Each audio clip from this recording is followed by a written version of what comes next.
Hey, I want to talk about keys for a minute. Old General Motors keys from the 60s, probably the 50s too. Um, when I started working on this old Buick, I couldn't find the keys. And I hunted and hunted and hunted. And I found a set, but I couldn't make those keys work in the locks. So I kept looking for another set. And there's a way that on these older cars, they stamped a key code on the passenger side door lock cylinder. And I went in with my borescope camera and was able to feed down into the door and get down without taking the door apart and find the number. And funny thing was, the number matched this old worn key. And so then I fiddled around with the key a little bit. And if you spent a minute or two jiggling and wiggling and wiggling and jiggling, you could get it to work. But it was like, it took you a minute or two to do that. So anyway, that gave me some confidence. And so I got the number. It matched the number on the key. I went down to the local locksmith. He has some service he goes to that he gives them the 4-digit code, and they give him back a code for his key cutting machine. And then he made me a pair of brand spanking new keys that matched the car just like they came out of the factory. So rather than trying to cut a key off of a worn key, this is like an original key, just like they came from the beginning. So if you stay tuned here for a minute, I'll show you what I did and how I got the number. In the event that you that you don't have a key at all, which is kind of what I thought I had, I figured the originals were lost, and this was one I found in the house. And anyhow, so here goes.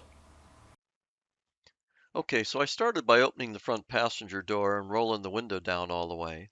And then my Bors camera is on a cable that's bent, you can bend and hold an angle.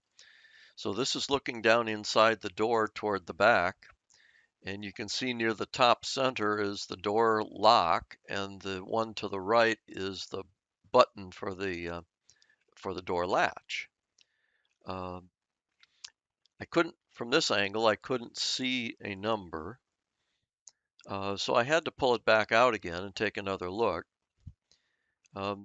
This is from a little bit better angle, and you can see, come on, right there is the door latch, and then the gold colored one is the lock cylinder itself.